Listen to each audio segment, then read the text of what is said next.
तुरीला चांगले भाव मिळावे आणि तूर खरेदी केंद्र सुरू व्हावे या मागणीकरता यवतमाळ जिल्हाधिकारी कार्यालयापुढे शेतकरी वारकरी संघटनेने आंदोलन केलं। वारकऱ्यांनी भजनाद्वारे तुरीला भाव द्यावा असा जोरदार गजर करून परिसर दणाणून सोडला। तर शेतकऱ्यांनी जिल्हा कचेरीच्या प्रवेशद्वारातून तूर फेकून दानोडा केला। तूर खरेदीत होणारी लूट जिल्हाधिकाऱ्यांच्या निदर्शनाला आणून देण्याकरता आंदोलक तूर घेऊन जिल्हाधिकाऱ्यांना भेटायला आलेले असतात पोलीस प्रशासनाने त्यांना मनाई केली म्हणून संतप्त शेतकऱ्यांनी प्रवेशद्वारावर तूर उधळली। यावेळी शेतकऱ्यांनी विदर्भात प्रचलित असलेल्या तुरीच्या घुगऱ्या शिजवून त्याचं वाटप केले। यंदा सर्वाधिक कापूस उत्पादक असलेल्या यवतमाळ जिल्ह्यात तुरीचे विक्रमी उत्पादन झालं।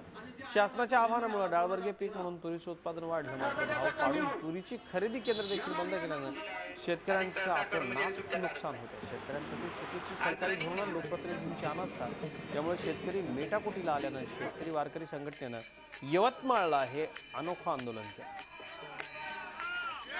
शेतकऱ्यांचा माल खरेदी करण्यासाठी खूपच काय करत आहे। कधी म्हणत आहे बारदाना नाही आहे, कधी म्हणत आहे आमच्याकडे गोडाऊन नाही आहे, कधी म्हणत आहे तुमची तूर बारीक आहे, तुरीला चाळणी मारून घेतो। अशा पद्धतीने शेतकऱ्याला फसवण्याचा एक सर्वात मोठा षडयंत्र आहे।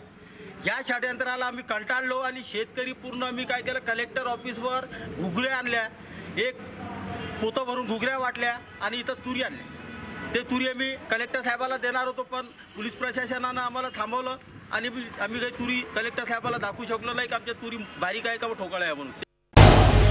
झी 24 तास रहा एक पाऊल पुढे।